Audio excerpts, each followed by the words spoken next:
오늘 이제 계속해서 예수님이 어떠한 예수님의 삶 가운데 또한 제자들에게 닥칠 일들을 계속해서 설명해 주고, 내가 이거 어제 말씀 가운데 제가 조금 있으면 떠난다, 그런데 다시 온다.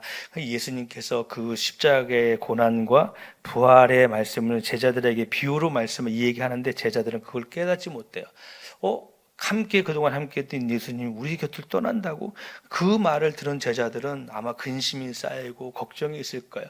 평생에 자기들과 함께 할 거라는 생각은 제자들은 가졌지만 예수님의 방법, 아니 아버지 하나님의 방법은 그 방법이 제자들이 생각했던 방법이 인간들이 생각했던 방법이 아니라 예수님께서 잠깐 그 우리의 죄를 인하여서 고난당할 십자가의 사건을 제자들에게 얘기했지만 제자들은 그걸 깨닫지 못해요. 그리고 제자들에게 말씀하, 내가 비록 떠나지만 왔다가 잠깐 갔다가 다시 부활해 와서 너희들 왔다가 다시 떠나지만 내가 너희들에게 보혜사 성령을 너희에게 줄 거라고 말씀해 주는데, 그것도 제자들이 의아해하는 거예요. 예수님이 그동안 했던 기적들, 표적들, 우리가 말씀했던 게 있는데 예수님 우리 떠난다고? 에이 설마라는 제자들의 마음이 있었어요. 어떻게 해? 예수님 계속 너희들 떠날 거야. 그렇지만 내가 떠나지만 너희들이 다시 함께 하실 보혜 성령, 하나님이 이 땅에 나를 보내신, 나는 이 땅에 존재하는 게 아니라 하나님이 보내신 구원자로 메시아로 왔기 때문에 나는 너희들에게 여기까지, 그리고 성령의 보혜사를 말씀해 주는 것을 볼 수 있습니다. 오늘 본문에 또 동일하게 말씀하는 거예요.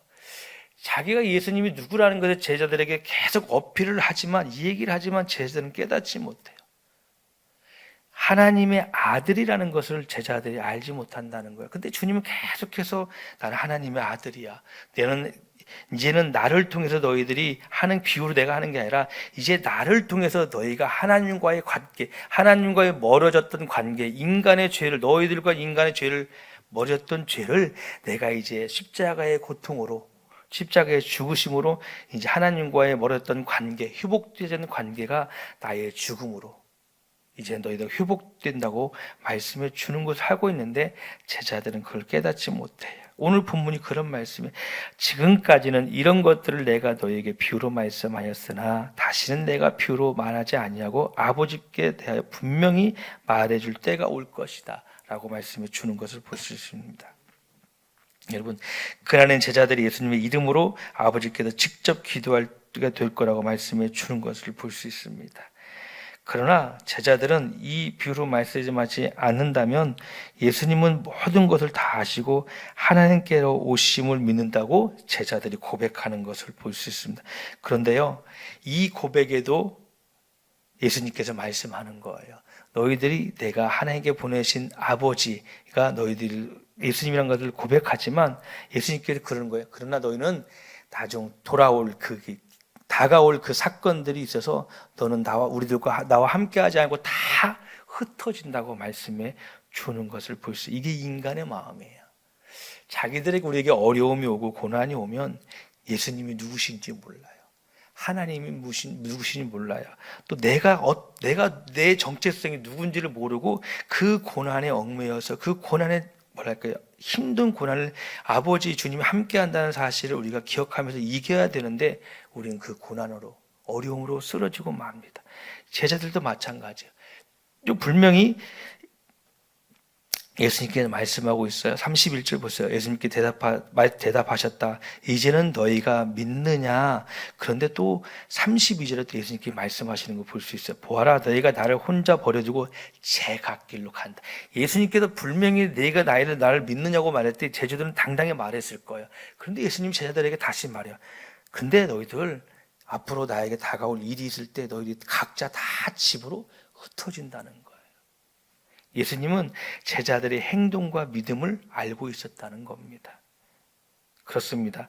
우리가 때로는 이러한 제자들의 모습이 우리의 모습이 될 수 있다는 거예요. 아니, 우리는 제자들보다 더한 모습으로 살아가고 있지 않은지 이 귀한 새벽에 이 말씀을 가지고 다시 한번 우리의 믿음을 한번 생각해보는 귀한 시간이 되었으면 좋겠습니다. 여러분, 그리고 예수님께서 33절의 말씀에 귀하게 말씀에 주는 것을 볼 수 있습니다. 우리 33절 말씀을 선포할까요? 시작. 내가 이것을 너에게 말한 것은 너희 안에서 평화를 얻게 하려는 것이다. 너희는 세상의 환난에서 당할 것이다. 그러나 용기를 내어라. 내가 세상을 이겼다. 예, 아멘. 여러분, 십자가의 완전한 사랑으로 세상을 우리 주님께서 이기셨습니다. 하나님은 우리 세상의 모든 것을 이기게 하시는 그 주님이시라는 것을 우리가 날마다 기억하면서 제자들에게 환난이 온다는 거예요. 그 환난은 계속해서 예수님이 복음을 전하면서 얼마나 제자들이 많은 핍박을 받습니까? 얼마나 고통을 받습니까? 그러나 그것이 하나님의 보시기에 가장 큰 면류관이라는 것을 우리는 또한 기억해야 돼요. 우리가 주님을 일어나면서 환난과 고통을 당할지라도 그것은 우리에게 큰 상이라는 것을, 큰 축복이라는 것을 기억하며 오늘도 우리가 세상에 나가 정말 그 일에 우리가 얽매여 있는 게 아니라 그것을 이기는 여러분 삶이 되시기를 간절히 소망합니다. 그래서 오늘도 여러분들 인도하시는 그 길에 우리가 내 생각이 아닌 그 하나님의 주신 그 시간 속에서 오늘도 승리하는 삶을 통해서 오늘도 귀하게 하나님께 귀함에 쓰임받는 또한 성령의 인도함을 받는 귀한 삶이 되므로 오늘 세상에 나가 빛과 세금의 직분을 감당할 수 있는 저와 여러분의 우리 믿음의 공동체가 되기를 간절히 소망합니다.